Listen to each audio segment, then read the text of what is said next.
works every time for some reason. Yep, Okay, working with computers.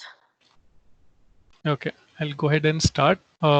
So meanwhile, when I introduce, all of you can check out the comic and the Linus code, so I can build up on the hype of the distributed systems. So I'm Varun.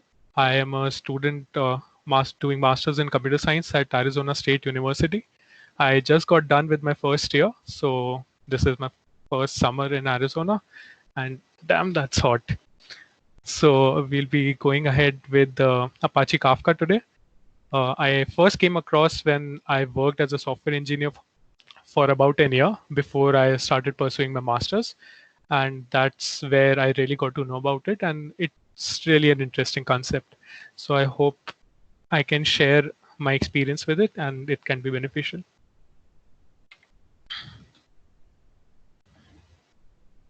Yeah. So we are going to go ahead with what led to the development of Apache Kafka, the architectural implementation of how about the people implemented it, and what are the present use cases and how we can make the most out of it. So when it comes to the need for Apache Kafka, there are three reasons primarily which I feel. The first being that microservices have taken over monoliths as of now, and the advantages are clear and abundant. There are a few pitfalls when it comes to microservices because if we look at the current use case, if you would have, and this is a very abstract and dumbed down approach, if you would have registered for this event at the meetup page, the registration service would have been called at the backend, which would have given a call to the notification service so that you can get an email about the timings, the link, and all that information. The notification service, let's say, also had to pick out your email ID that was imperative to give you a notification in the first place. So this is probably how we would go about doing our job when it comes to microservices. Now, in this case, if the notification service goes down for some reason, there is a there this is a big issue because the present processing or the present call might fail, and of course I would not be the happy one if you don't get the notification to this event. So there are ways to go around with it. One that I have experienced working professionally is persisting data. So that would be in terms of a database where you have, let's say, is email delivered column, which would just notify, which would just indicate to you if the present email that had to be sent was sent or it failed in between. So you could pick up from there. The other reason is integration problems. By integration problems, I primarily mean that with the current use cases, there is a lot of aggregation of data coming from various resources. And this data can be in different parts. So one thing that I observed was that if I had to send out a user email, for example, I needed different aspects of information about the user and the commodity I was sending the email about. So this data came from various sources. So if we had to calculate our own productivity score, we would monitor the activity we have on the various social networking sites, and of course we would inverse the total time spent to actually get the productivity score. And along with this, scaling ETL pipelines, ETL processes in generally is hard when it comes to horizontal scaling, because although it has own benefits, but then again, there are some places which might end up as roadblocks. And again, processing from each data source is error prone. For the type of data that you expect, the data might be invalid for that case, or the particular value might be invalid, which you would not be assuming it to be. Moving further, and probably this is one of the biggest reasons, LinkedIn's growth during the latter part of the previous decade. By around 2008, LinkedIn had seen around almost 1,000% increase in the users, and it jumped up to 17 millions. And from 2008 to 2009, it almost doubled. And while reading about how or what led to thinking about this, LinkedIn in general had different custom data pipelines. Those each data pipeline would cater to a specific use case. One would be just the metrics of all the systems. So it would be checking the heartbeats of every system that goes on. The other would be the page views by the user, ad clicks, and so on and so forth. So instead of making sure that they are managing and scaling each pipeline separately, they the need for them was to come up with a PubSub platform that would cater to all their pipelines at the same time. So their major need was for a high throughput message streaming service with fault tolerance because of the large velocity of data that they were experiencing. And once they developed Kafka in 2010. They donated it to Apache, and now it is open source. Now moving on to the actual implementation. So Apache Kafka takes a little rerouting wherein what it thinks about in the system are on basis of events and not data. So we would say that instead of just thinking of specific things with a state, as in case of a database, a record, we would think of events which would indicate something that is more temporal.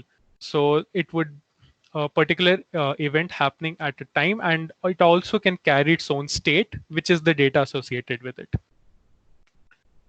So Kafka took theory where the events are the major focus, the stream of events. So it served as a distributed streaming platform. Yeah. So for now, Kafka primarily caters in events, and it throws out these events in the form of queues.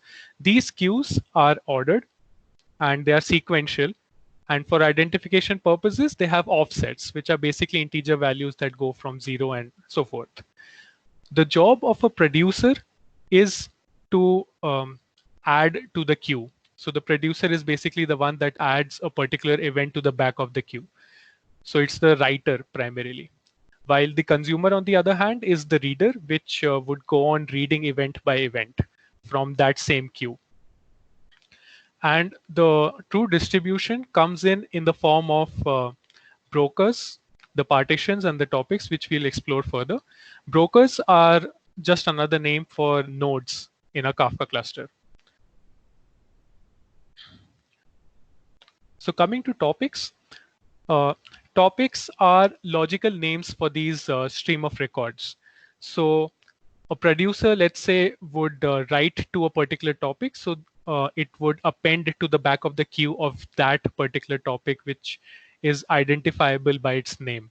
And the consumer would subscribe to a particular queue or tells Kafka that it wants to read from that particular queue of events.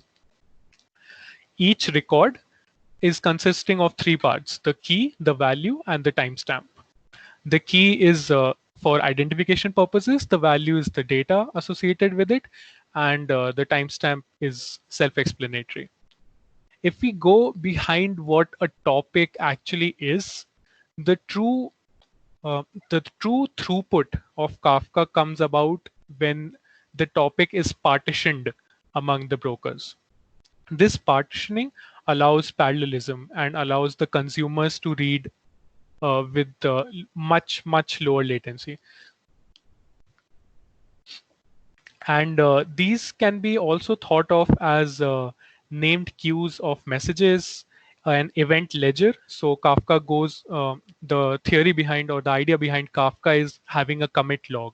So these events are written to a log, and those that log is the commit log, which is immutable, because of course we would not like to change logs at all.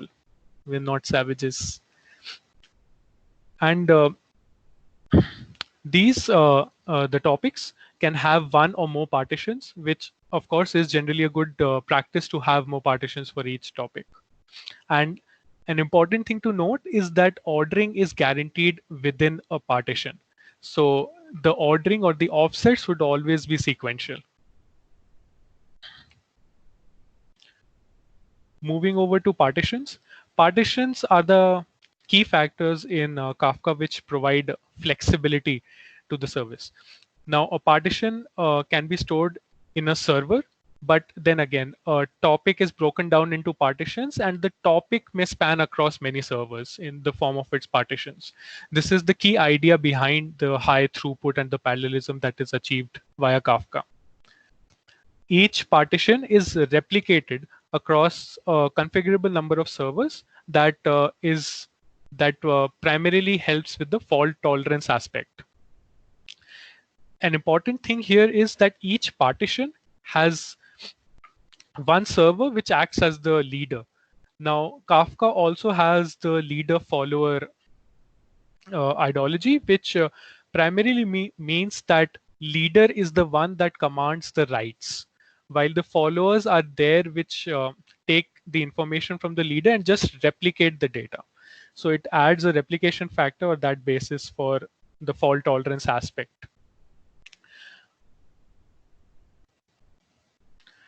Also, when it comes to scalability in Kafka, scalability is achieved through adding more partitions, more brokers, and spreading out the load. So the higher the number of partitions, the higher scalability one can achieve. But there is an ideal number of partitions that one should actually do to get the maximum out of Kafka. And while I read about it, it came down to more or less um, according to the number of CPU cores. So a very high number of partitions puts a high CPU overhead. So that is something that has to be monitored when scaling. An important aspect about Kafka also comes in with the durability. So if one broker or one node is down, Kafka automatically elects the some other node as the leader. And for doing that purpose, it uses the consensus algorithm or the quorum algorithm.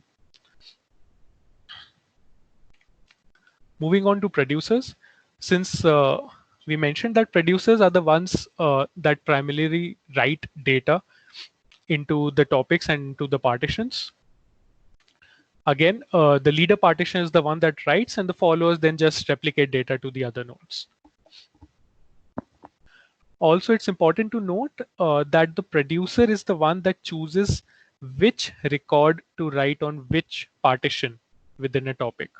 By default, it goes about in a round robin fashion. So it's better for balancing out, or it can be key based if specified. So it would just append to the offsets at the back of the queue. Coming down to consumers, this is primarily where things start getting interesting a lot. So consumers are basically readers.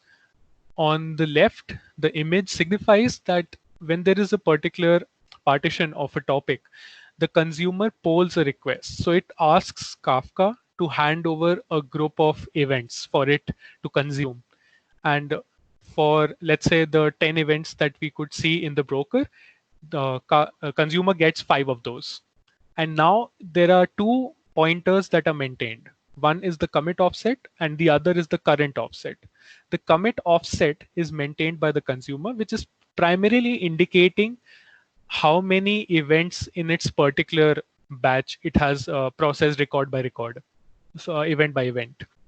While the current offset is for Kafka, so when consumer is done and it polls again, so Kafka knows from where it has to now give the particular set of events to the consumer.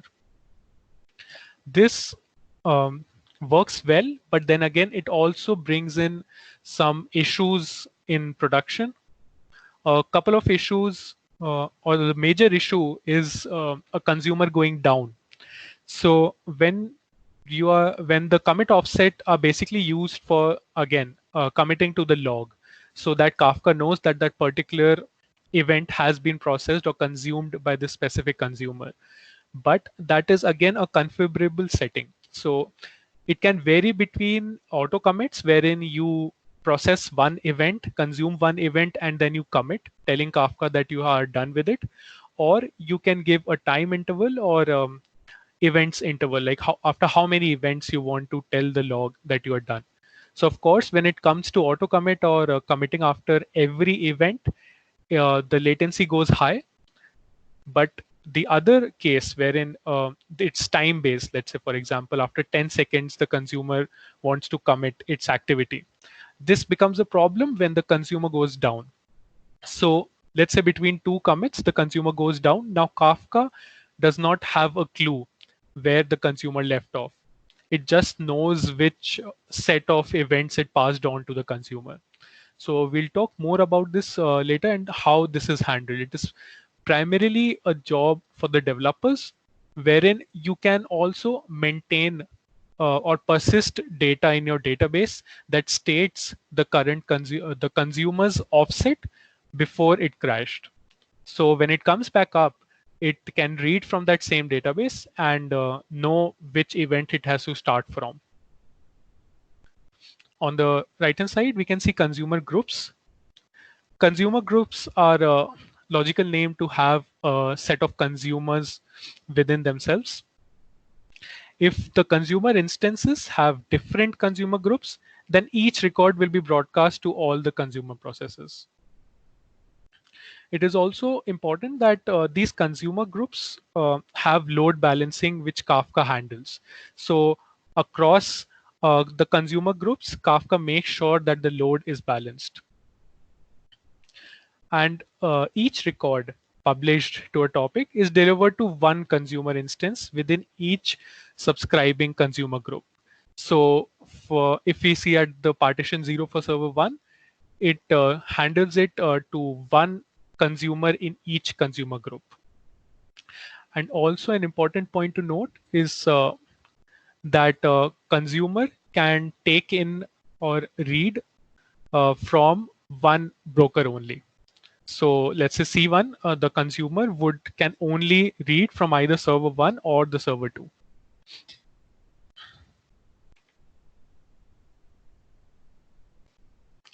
So these are the guarantees which we talked about when it came to consumer. When it comes to producer, basically there are three options primarily. First is the asynchronous, wherein it's the default setting within Kafka and there are no acknowledgements. So since there is no concept of acknowledgements, the performance is maximum in this default case. And it almost shows network speeds, which is one of the key factor in the high throughput when it comes to Kafka. The second guarantee which can be chosen is leader based. So leader based says that the guarantee is ensured when you get an acknowledgement from the leader. So this again increases the acknowledgements to and fro, which increases latency. But then again, depending upon the use case and how important is it to ensure guarantee when it comes from a producer's side, it can be beneficial. And the other one which goes all out is the quorum based. So this ensures the maximum guarantee among the three. And again, since it's quorum based, so the leader and the followers all have to send their acknowledgements for that particular event. So this again increases latency and experiences the maximum latency among the three, but it also has the maximum guarantee associated with it.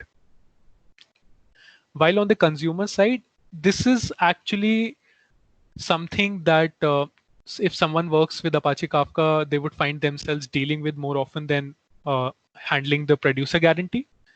So when it comes to consumers, there are three primarily.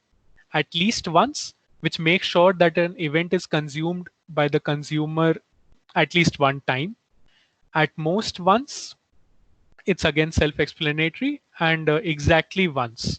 So exactly once is the one guarantee which is ideal, but it is also the toughest. So it has its own workarounds, but this is where one would want to go.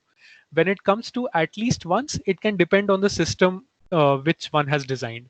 So we can make our systems robust enough on if a particular event is thrown at the consumer again for whatever reason. Let's say the consumer went down for that example, and it was somewhere in between its current set of events that it had. Now it starts from the beginning and it starts getting those duplicate events, but it's based upon the unique identifier, it's fairly doable to make sure that those duplicate events do not disrupt the system and are handled.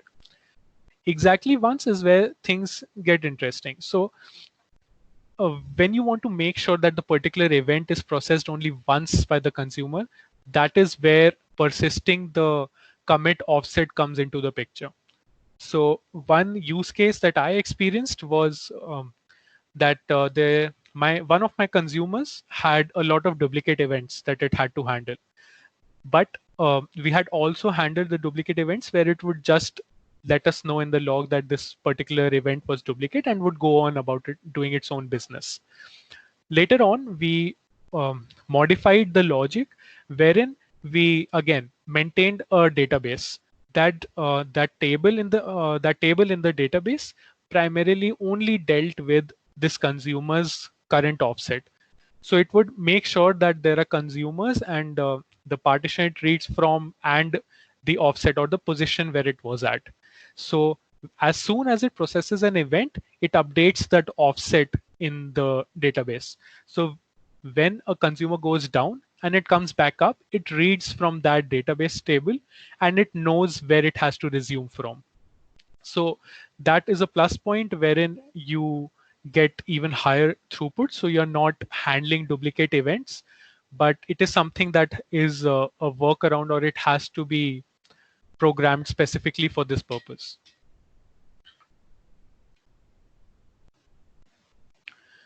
Now we go on to streams. So Kafka streams are just continuous set of records wherein each record is the event, and as we discussed, it has a key, the data associated with it. The key point here within Kafka streams is that it's never done. So it is a continuous stream of records. And also important is that the Kafka also has its own streaming API, which primarily handles processing when it comes to these Kafka streams. Now, it can also be compared to the Spark streaming APIs. Primarily, the difference comes down to the use case, wherein Spark is really good when it has to process a bunch of rows at a time, and Kafka is good when it comes to process an event at a time. So Kafka streaming API is a good use case when you have to process a particular stream and then send out another Kafka stream. So a stream to stream would be the best use case for the Kafka streaming API, wherein on the other hand, if you need to process the Kafka streams and store it in the database or something of that sort, that's where the Spark streaming APIs are much faster and it's a better use case for them. So it depends what one is currently dealing with. And when it comes to the processing part, this processing is not a separate cluster. The stream processors, the sink, source and sink is primarily the producer and consumer, and it is part of our own application. So it adds on as a jar dependency, and which gives us more control and more choice, and it is not dependent on the brokers. So when it comes to processing streams, it is part of our own application and not an external aspect. Also, an important point to note would be that when it comes to streams, when the streams are being created, there has to be the serialization and deserialization that takes place. So serialization at the end of the producers, deserialization at the end of the consumers.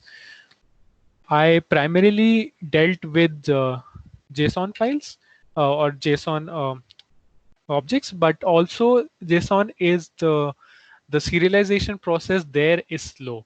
So, but the latency was not an issue in our use case. So it was something that was fine. The other option would be to consider Avro.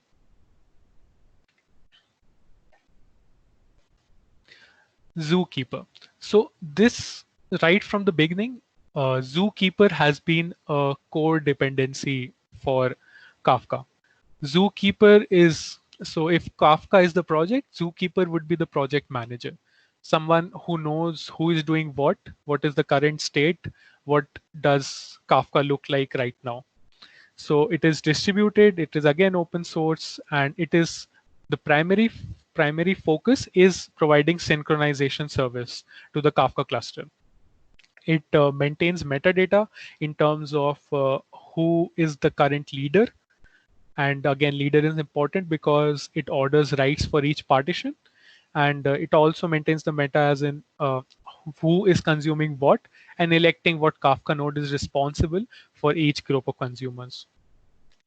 It also has information about the consumer offsets. So since it also handles consumer offsets, there are a lot of reads and writes that go on within this Zookeeper's logs. And so the what GPUs primarily did to deep learning, SSDs did it to Kafka and Zookeeper. So the high throughput of Kafka had a great push when SSDs became a major or became the default thing. So after switching to SSDs, these reads and writes, since a very important point to note with Kafka is that nothing is in memory. Everything is on disk. So the commit logs and everything are stored on disk. So the disk reads and writes are a very important factor when it comes to Kafka and to Zookeeper, which is again a codependency. So after switching to solid state drives, the throughput increased, and according to the performance metrics, the reads and writes from to and from the Zookeeper, it the time it takes is actually closer to 0 milliseconds, which is primarily one of the key factors that Kafka is being used at many places. So exploring further, the Zookeeper has information about the consumer and the broker. When it comes to the broker state, it is primarily the broker's heartbeat and the replication requirement when it comes to the broker. In terms of quotas, it is limits in terms of how much can be produced or how much can be consumed. Also, I would also like to mention that there are certain use cases wherein you would end up producing at a much faster speed than consuming. But since it's Kafka, which has a retention period of 7 days, which can be changed and it's a configuration. So 7 days would essentially mean that the particular an event that was produced, the Kafka will keep track of it or will have it stored for a 7 day period. After 7 days, Kafka gets rid of that event. That again can be configured to 30 days, or it can be even configured to lifetime. But then again, it comes down to the question of the storage available. So even if you end up producing more events at a rate in comparison to your consumption, it is completely fine because Kafka is keeping track of those events and it would not cause any problem. When it comes to replicas, replicas are basis for each topic. So it just keeps the replicas in sync. So when one goes down, the other is ready to take up its place as the new leader. And the nodes and topics registry is primarily dealing which topics are held by which brokers. So when topics were broken down into partitions, these partitions were spread across brokers. So it keeps track of how that is happening. The consumer offset is again the consumer's read position. So this is what we talked about, wherein the SSDs really helped a lot with the reads and writes. And when it comes down to registry, the registry is again maintained for each consumer. If a consumer goes down, the registry is removed. And if a new consumer or a broker comes up, the registry is automatically created and Kafka handles it for us. Or Zookeeper handles it for us on part of Kafka. Now, if we have to bring it all together,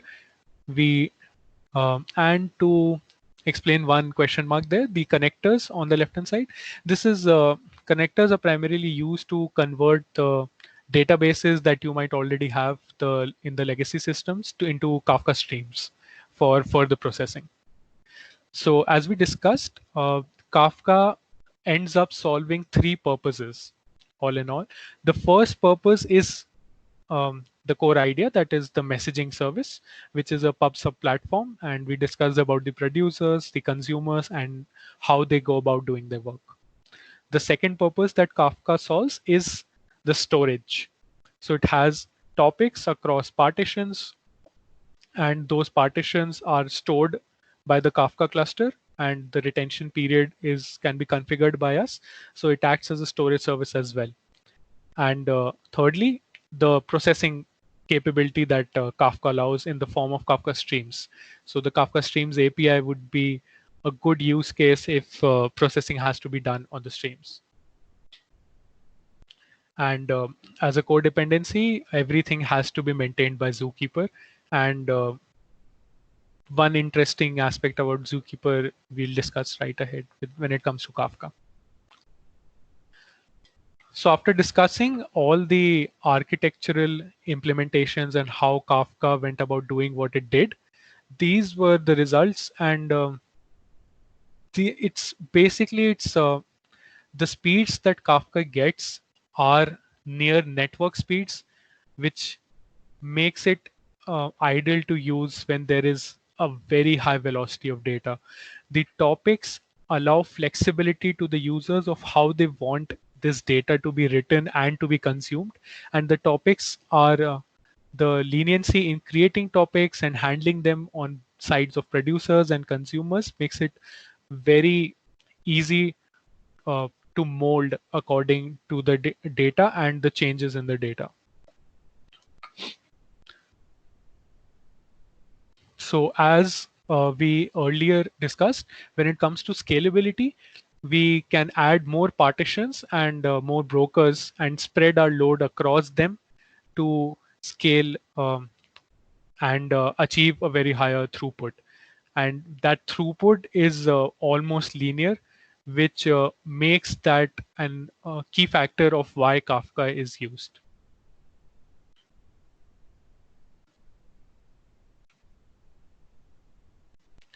Coming down to the use cases, Apache Kafka primarily can be used for four things.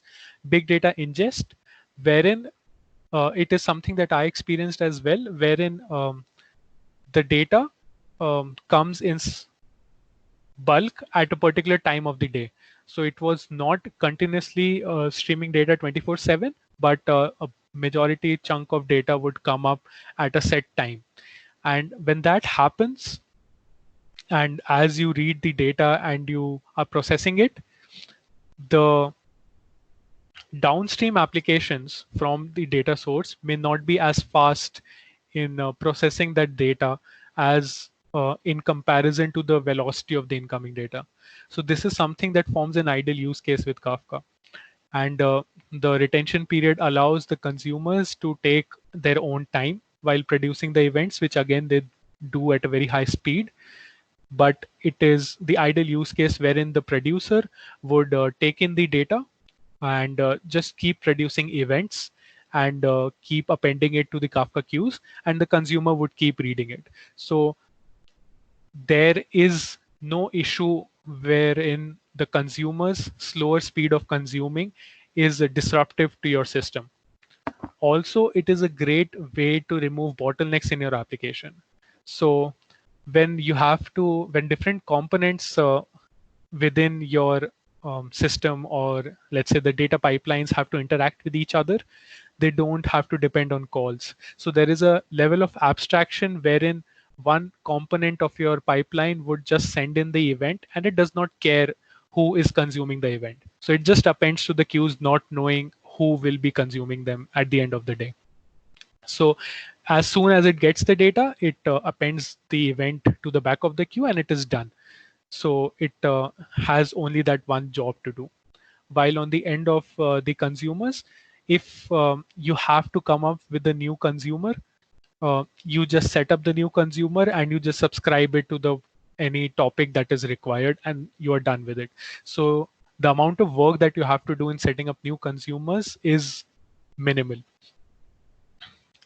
When it comes to CDC in terms of capture data change, this is one of the use cases which ideally fit LinkedIn, because they use a bulk of the data would come from the search user searches, and they would use Kafka to send it to the Hadoop cluster that they had, and the data would get back to the UI after going through the recommendation systems, and Kafka would again handle the to and fro from that Hadoop cluster. Data pipelines, as we discussed, when there are different components that have to interact in your pipeline, Kafka makes it easy with the form of queues. So um, let's say we had the Netflix queue earlier on, and a consumer just wants to find the total time you spent. And it would just subscribe to that a Netflix topic, go about summing up your time. Now, the other one wants to intelligently maybe advise you movies based on what you have seen. So it would take in those events, have its own recommendation system, and it would subscribe to again the same existing topic of that Netflix that you had. So it becomes very easy and to set up new components within your pipelines or other components within your system. One other use case, which again was ideal for LinkedIn and for other systems as well, are the metrics. So the metrics are just the state, how each component is doing, the heartbeats of each component in the system, and you would just say a particular component would be producing to its own. Let's say there is a component A, and it would just be producing events saying I'm okay, I'm fine, I'm okay, I'm okay, and it would keep doing that. And on the other hand of the consumer, it would be checking that that particular component is doing well. And as soon as it is not received, or there is some issue with those Kafka messages, it knows that that particular system is facing difficulty, and it would accordingly throw in alarms or something of that sort.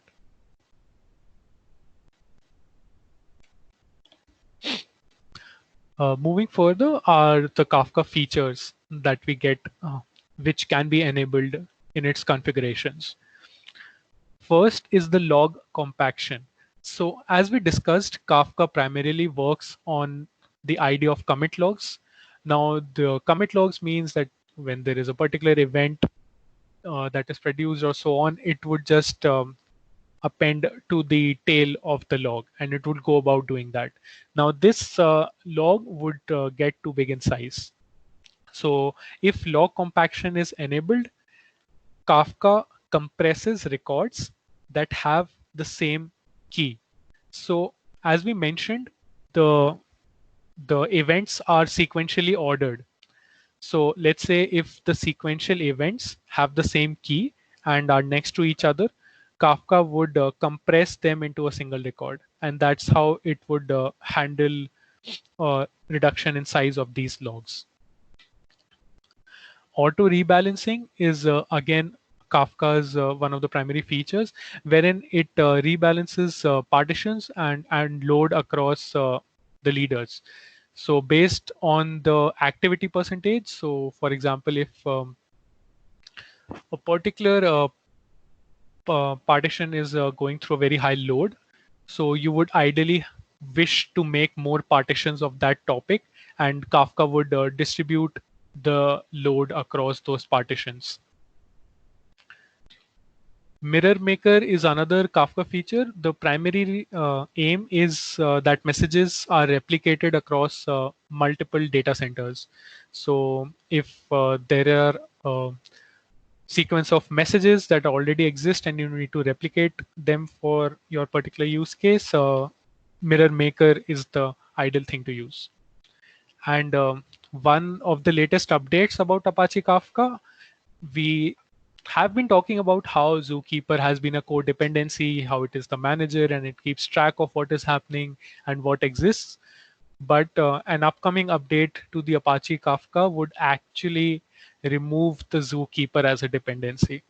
So although Kafka had a very high throughput and Zookeeper being an external dependency, but the read writes again were not problematic because of the high speeds. But Apache Kafka is coming up with its own synchronization manager, which would be called KIP 500. So it would store the metadata in a partition inside Kafka rather than in Zookeeper. So therefore, it does not make Zookeeper a necessity for Apache Kafka anymore. A particular controller then becomes the leader of this partition, which has the metadata that earlier Zookeeper used to hold. And so the entire functioning of Kafka would just revolve around in within itself, and there would be no external dependency on Zookeeper. So this is a very dumbed down approach of what you might actually use Apache Kafka for in your system. So something that I experienced using it for was pipelines, wherein I would receive data on the network in the form of files, or your API may handle request as an alternative. So I would get those files in chunks, and the files would be read line by line, and each line would become a Kafka event that the producer produces into the Kafka queue. So this Kafka queue would then be consumed on the other end by us by the processor that wants to, let's say, validate the data, perform some processing, and then store it in the database. So you would find your Spark job at the other end of the pipeline, wherein it would take this, read these Kafka events and process them and store it in your database.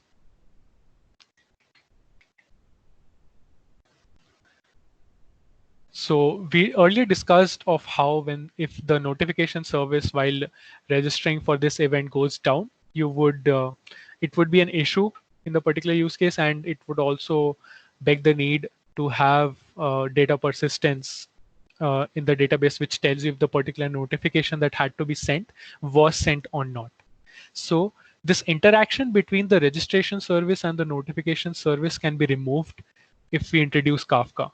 So as we see, the registration service takes in whatever the details that were entered by the user, let's say in the registration form, and it generates an event out of each form that was submitted, and it just appends this to the Kafka queue. Now again, the bottlenecks are not there when it had to call the notification service, and it does not care who reads from this. So it just gets one registration, creates an event for it, and it is done, and it keeps doing that. On the other hand, the notification service reads from this Kafka queue in terms of the registrations, and then it calls the user service to get the email and sends out the particular notification. So in this case, even if notification service goes down, that's where our guarantee that we talked about earlier comes into the picture when it comes to the consumer. So it knows where it left off, and when it comes back up, it knows where it has to resume from. So it does not miss out on sending notifications while maintaining a high throughput throughout the system.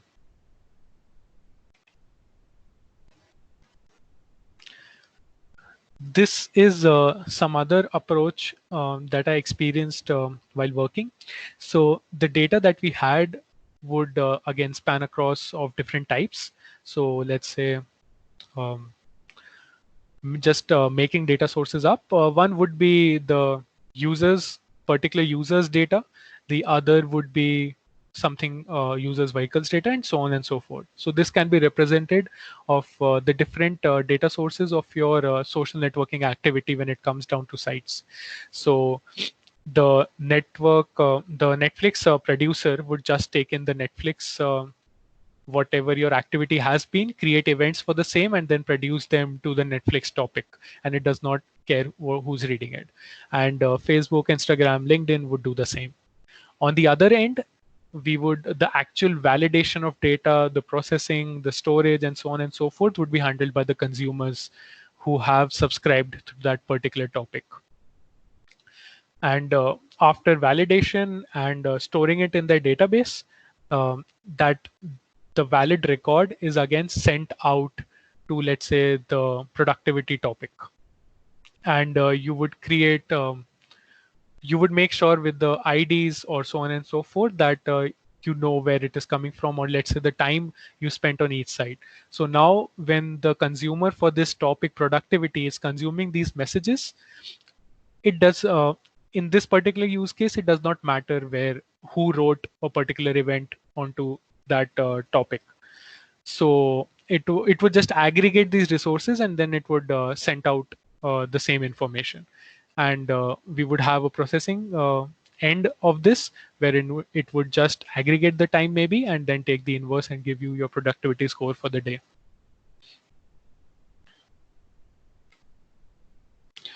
So everything's not perfect, and so is Apache Kafka.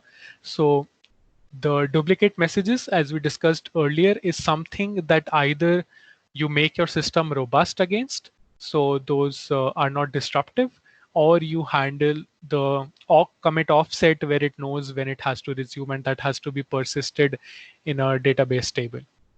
The other is a topic lag.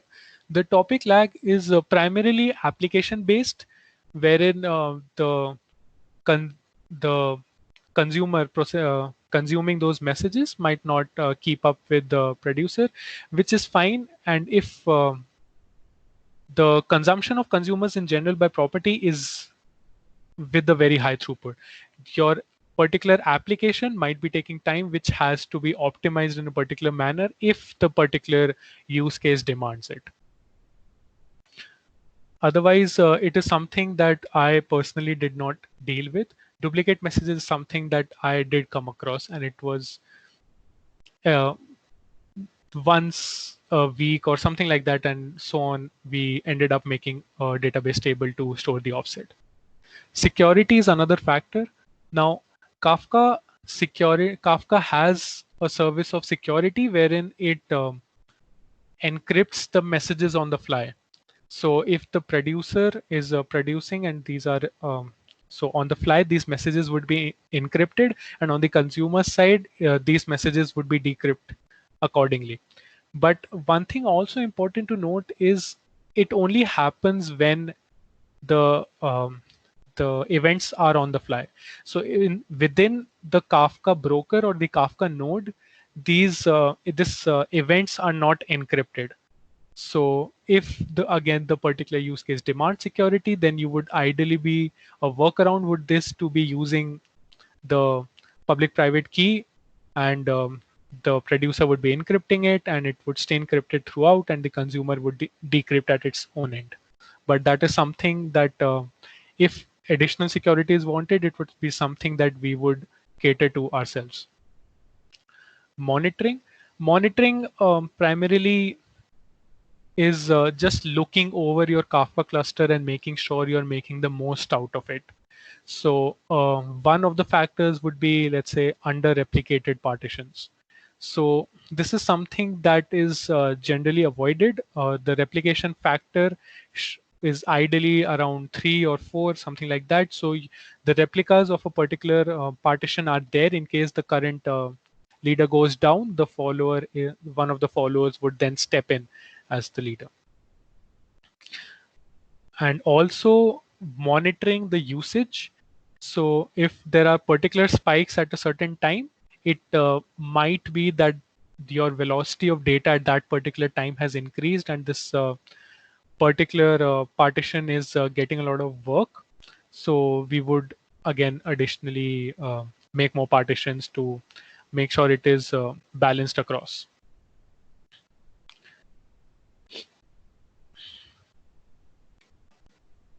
Moving on, we would have a small demo. So I would be showing the console producer and the console consumer, which is just a producer that you create on your terminal, and the consumer would again, you create it on the terminal. It would be just both of them would be reading and writing accordingly.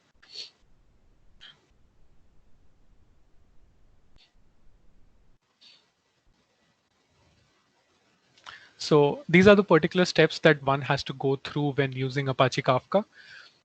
So you download the tar, you untar it, and then the first, since the update is not up yet, we have the Zookeeper codependency wherein we start the Zookeeper server. The Zookeeper server has, again, all the information and the metadata regarding the Kafka cluster. And it listens on the port 2181 by default. Now we would go ahead and we would start our Kafka server. So Kafka server, these are the server properties that are configurable, wherein you can also provide the IP addresses of your listeners, and according to your cluster, you can make changes to these properties. Right now we have a single node on my local, so it is not the ideal use case for Kafka, wherein you obviously would want a cluster.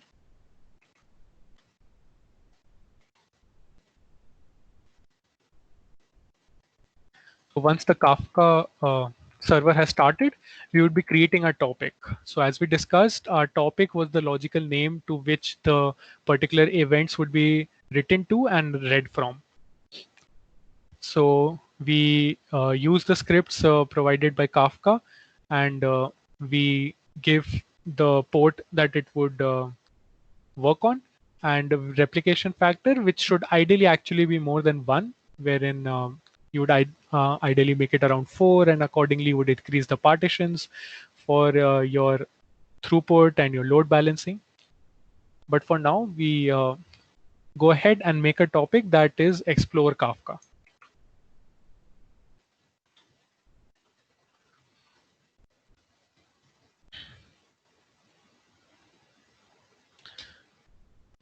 So once the particular topic is created, we can start producing and consuming to that topic.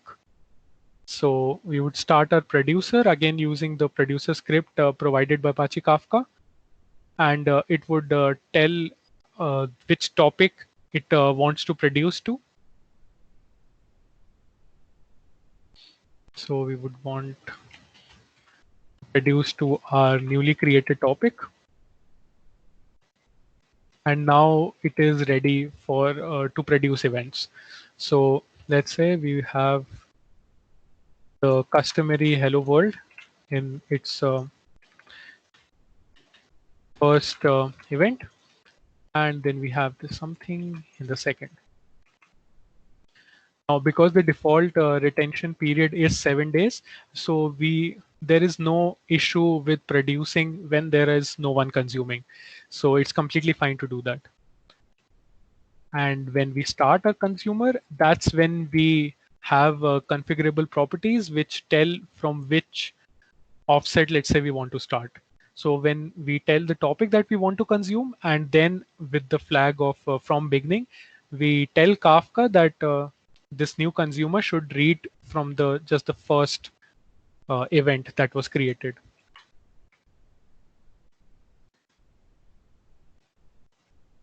So as soon as it started subscribing to that topic, we received our 2 messages that were produced earlier.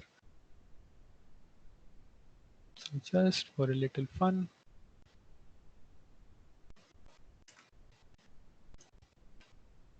this is primarily our console producer and consumer, wherein we play around sending the message on our own and reading it on our own. So this is the most basic Kafka use to play around. The other would be we would, and something which might be of use. I have found myself using Apache Kafka in Scala because of the API integration, and it's just very easy to use Apache Kafka when it comes to Scala. And Apache Kafka is written in Java and Scala, and it is built on JVM. So it makes it the to-go choice when it comes to Apache Kafka. And if someone is not familiar with Scala, it's ideally it works on JVM. It is just if Java and Python had a child, I would probably say it would be Scala. And I would like to thank Jacob and the team for this meetup, and for giving me the opportunity to actually present something that I was interested in, and the things that I learned myself while making this presentation, which otherwise I didn't know. So that's a huge plus. I would also like to thank Saurabh. I worked with him while we were working on Apache Kafka together, and he helped me a lot with this presentation. These are the resources, and I would be sharing this presentation with others. So these resources are great to look forward to. And I just wish to use the platform and just say to make sure that we are just having masks and gloves when we go out. That would be great. No, thank you so much. Great job. That was Thank really you. informative session. A lot of content. Very good presentation. Thank you. Anybody has any questions? I could ask one question. So how do you compare Kafka with other messages services, like simple message queue messaging in AWS or RabbitMQ? What is the advantages of Kafka? Hello?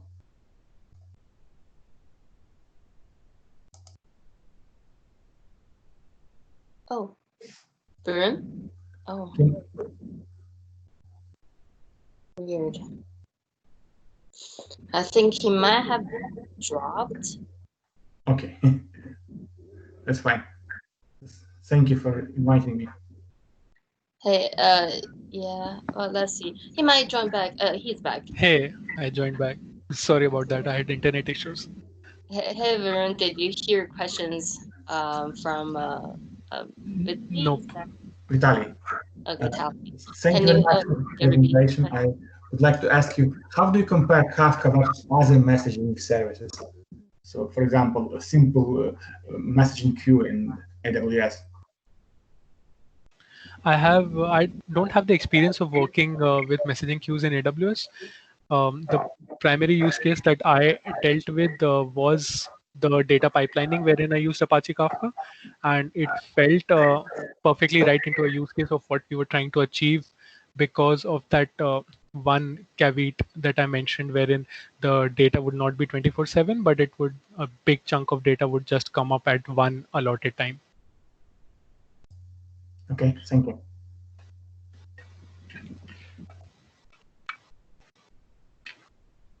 Any other question? I just wanted to ask, so, that's a really good point, I think, that, or the really good question that Vitaly asked. So, I mean, besides just as a message queue, you also have the ability to do some type of custom like transformation on the data, right, as it goes through. Am I understanding that correctly? Yes. So the streaming API would handle your processing when it comes to these Kafka streams. Okay.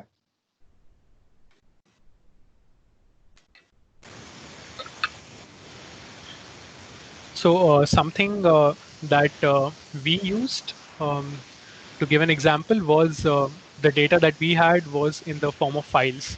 So these huge files, we would read the file line by line, wherein a line was a single record. And when it came down to the producer, we didn't care if the record was fine or not. So we just produced this particular event. Now this record encapsulated in the event was consumed on the other end, and that's where the validation happened.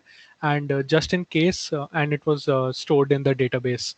And now this particular data or the record also had to be used for some other and user applications. So while maintaining our own record, we had to send it out for, let's say, the aggregating data from various sources, that part of the pipeline.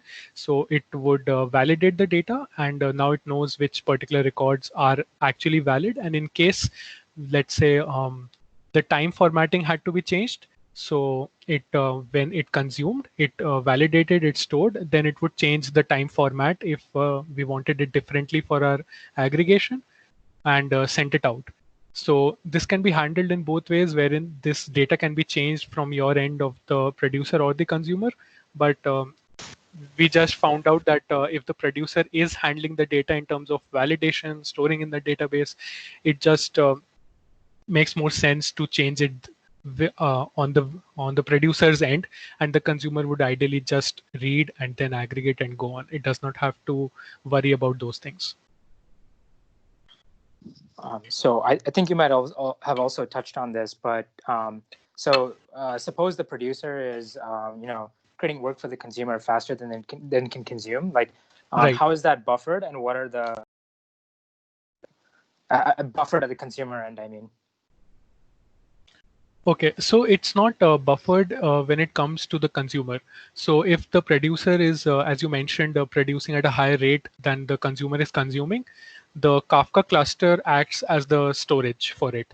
So these events are within the Kafka nodes, and but they have a retention policy. So Kafka just stores them for by default a 7-day period. Now it's up to the consumer when it wants to read it and from what offset or position it wants to read. So when it keeps on reading, it goes in a sequential order, and the buffer management I would say that let's say after the particular event stays within Kafka for a 7-day period by default, which you can increase. So it's like the producer, and there is this storage system. The producer just writes or adds records to this, and the consumer just tries to read from it. The storage system in itself is another feature that Kafka provides. Okay, nice. So you mentioned the message duplicate issue among one of the issues, but you also mentioned that you've never encountered it. I guess is that among the users, Kafka users, is that a pain in the neck kind of thing, or is it kind of trivia? Like maybe it only happens when you have hundreds of producers writing to the same application or same like Kafka pipeline or queue. That's when it's more likely to happen. Like how would you say that? Yeah, that would be one of the cases. The other cases also would be something being wrong at the producer's end.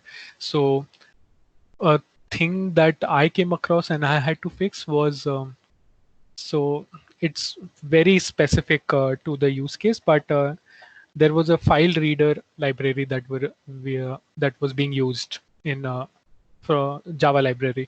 So whenever we had a big chunk of file coming in, so if you download a big file, it creates a space within your storage, and then it keeps downloading chunk until it is complete. So it would, as soon as the file was created, it would send an event that we have this particular file in place. Now our consumer, on the other hand, does not know that this file is actually not completely available, that it is still in process of transfer. So it would not know that. So it would throw an error wherein the file just could not be processed, or let's say the event had a location of the file that had to be processed. So this is also a case of duplicacy. It is I feel it is one of those issues which happened repeatedly in my experience, and it was not in a once in a blue moon. It happened on a weekly basis or so.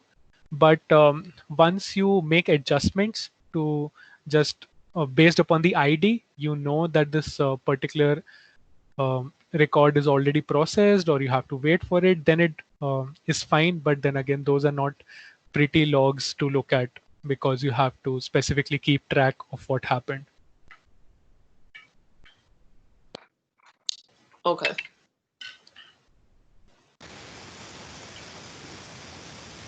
Any other questions?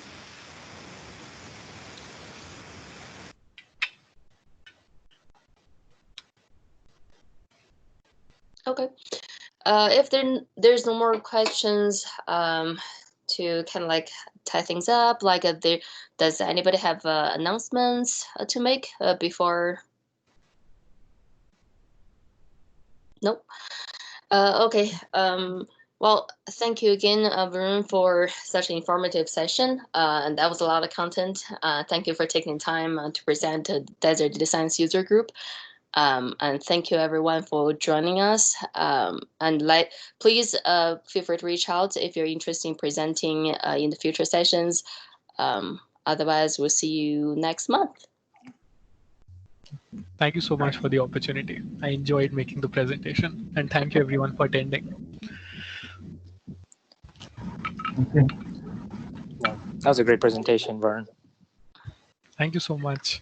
Yeah, thank you very much.